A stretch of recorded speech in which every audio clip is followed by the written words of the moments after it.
What the heck was that? I just finished watching the 40-minute Nintendo Direct that was going on today, and it was pretty much just wall to wall insanity.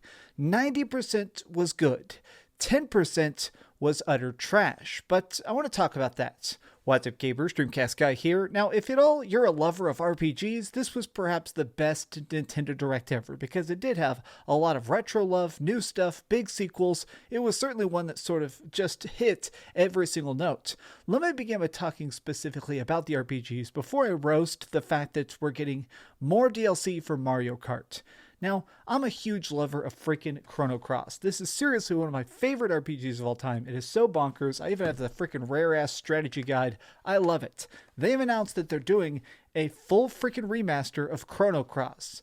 Now, what's really weird about this is that the Chrono Cross remaster looks pretty good by my definition. I think it looks like it's a sprucing up of the character models. They've cleaned up the backgrounds. They've done certain things to make the music a lot cleaner. But what's weird is that they're including something called Radical Dreamers. Now, if you're not actually a Chrono Cross or Chrono Trigger fan, there was technically a game that was created between Chrono Trigger and Chrono Cross that was on the Super Nintendo, but it was basically just a text-based adventure. And now it's not even technically part of the universe. Well, this version is going to finally release that in English for the first time ever with the full remaster of Chrono Cross, which to me looks fantastic. I'm a big fan of that. Now, to go with weird RPGs I never expected to come back, they're doing a full-blown remake of Front Mission 1 and 2.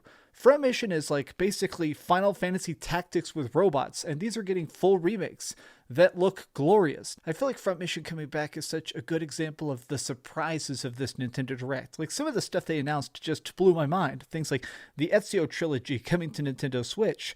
Kelowna. Now, Kelowna is actually one of the rarest hidden gem freaking platformers. That's coming back. But let's talk about some new stuff. First and foremost, Mario Strikers Battle League. This is basically a new Mario Strikers game, so it's a sports game with Mario kicking around soccer balls. But this series, the Strikers have always been very, very much funner than the rest of the Mario sports games.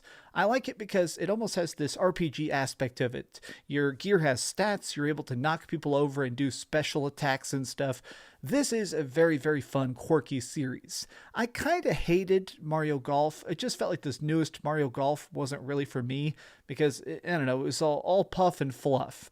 This, though, Mario Strikers seems fantastic. Well, I want to talk about something that really kind of blew my mind the most, which was definitely the end game blowout. The thing they put at the very end of this presentation, which was Xenoblade Chronicles 3. Xenoblade Chronicles are big 100-hour RPGs that have tons of exploration, huge scopes, lots and lots of grinding, crazy flashy special effects.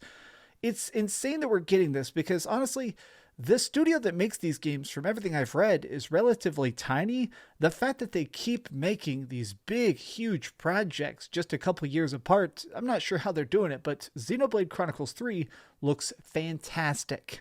Now, I want to say a couple things I hated in this presentation. And yeah, consider that hate with a capital H. First and foremost, they took a second to talk about the cloud versions of Kingdom Hearts. Now, anybody who's dumb enough to try the cloud versions of games, most of them are pretty much literally unplayable garbage. If you're not in the center of a good city with a lot of very high-speed internet, cloud versions are unplayable. In fact, in the entire freaking country of Australia, you can't even play these cloud versions. The fact that they would take time out to talk about this in the middle of a Nintendo Direct continues to baffle me. Do not buy this. Like, try the demo if you want, but do not buy this. It is such a dumpster fire.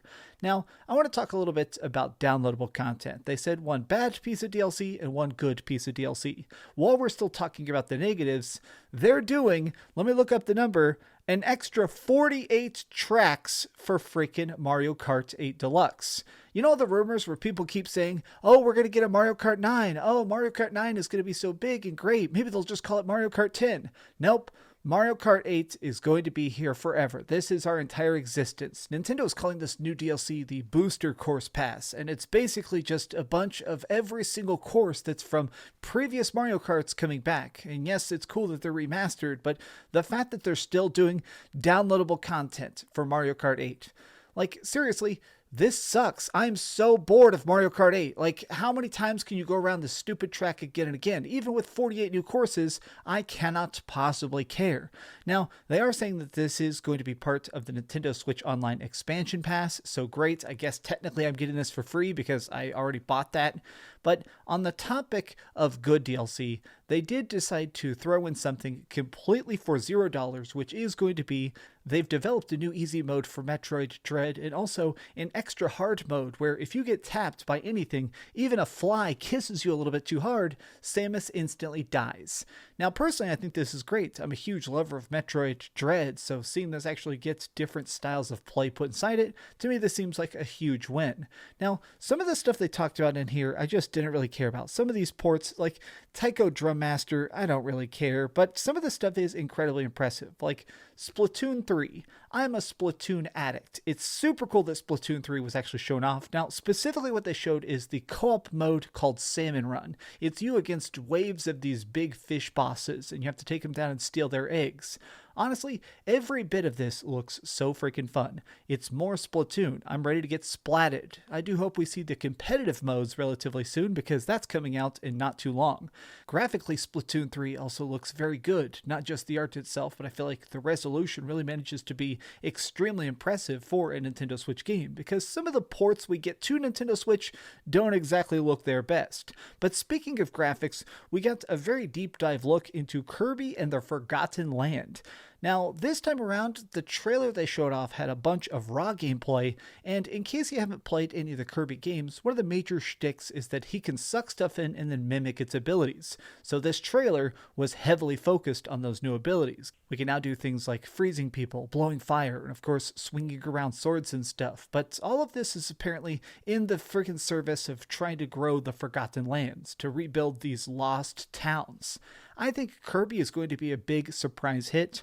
I'm still not sure if I'm really going to buy it myself just because I'm not the biggest Kirby fan, but the trailers are starting to entice me. Now let's talk a bit about some of the ports that are coming over. There's of course the Advance Wars remake that's coming over, the Ezio trilogy for Nintendo Switch, which means that's Assassin's Creed 2, Revelations, and what the heck was that other one? Oh god, I'm spacing. Brotherhood. Sorry, I haven't even played that trilogy in so freaking long, but it's cool that it's coming back. The graphics look pretty decent. Another port that's coming to Nintendo Switch that definitely surprised me the most is No Man's Sky. No Man's Sky is a very big universe. It's procedurally generated, but still, the fact that it has billions of planets, I'm curious how it's going to look. The trailer seemed impressive, but I kind of still want to possibly play it just because even though I'm not the biggest lover of No Man's Sky, I've actually spoken poorly of No Man's Sky in the past, I'm curious to see it in handheld format. This also goes, of course, with the new thing they've just shown off, which was the Portal port. Now, Portal, obviously, very fun puzzle games, very physics-based. They're going to be adding Portal 1 and Portal 2 to the Nintendo Switch, combined, one big package, and it's going to include the co-op from Portal 2. I'm curious how that's going to run, what that's going to look like. That's the type of thing that I really enjoyed, that multiplayer, so maybe I can finally get my girlfriend to try it out with me. Since she's never seen it before, I think it'll be a lot of fun to check out all the puzzles and see how much it can test her brain. Like, all the announcements, I'm still just kind of looking through it. It's been a very, very strange presentation. The only part of this that sort of got boring was the part where they showed off the fact that they're making a new Wii Sports, basically. It's Nintendo Sports or Nintendo Switch Sports. This is going to have things like baseball, bowling, volleyball, but it's just basically another version of Wii Sports. I liked Wii Sports a lot growing up. A lot of us did because it was a fun way to have very simplistic motion controls with your friends. It's interesting that this is coming back. I'm probably going to try it out because it's just more Wii Sports. I feel like casual games like this become incredibly popular because anybody can look at it and instantly understand it. Now, this is the weirdest thing they showed off, in my opinion, which is the fact that they're bringing back Earthbound. Earthbound, the very, very famous, probably one of the most beloved Super Nintendo games of all time, is returning with the Nintendo Switch Online service. Now, technically, there is a game before Earthbound that was never released in America that at the time was called Mother Zero, or Mother. This is finally bringing that back. It's actually bringing it out. They're translating it into English, and they're calling it Earthbound Beginnings. That's coming out today. But what is strange is that there is technically a third Earthbound game that's sort of a holy grail at this point. It seems like it's probably never coming back. But now it's weird that we have officially Earthbound 1 and Earthbound 2, but not Earthbound 3. I'm not sure why they're still just being so weird about this, but this could have been a great chance to win over a lot of hype, a lot of consumers, and get a lot of people to subscribe to the Nintendo Switch Online service, but I guess that just ain't worth it to big Nintendo. All right, well, what I did is I just took a bunch of notes kind of yelling about what I thought was the coolest, what I thought was the most boring. This seemed like an overall pretty good presentation. I'd give it a 90 just because I loved all the RPGs they showed off. Of this stuff, you can definitely see that some of these are going to become full-blown reviews later on, but right now, just sitting here raw, right after watching it, it was a very, very fun time. Good flow, good pace, good games, and honestly, it was a great time. But seriously, tell me your thoughts in the comments down below because that was a fun time. I love you guys very much. I've got to get back to work on a bunch of reviews. If you enjoyed this video, please give it a like, share with your friends, and subscribe if you haven't already. But do me the biggest favor of all and keep dreaming. Chrono Cross. Thanks so much for watching that video. If you want to see something else, you can always click this link to see what I put up last, or, subscribe and see what's coming up next. Also, I promise that whatever I do, it'll try not to suck.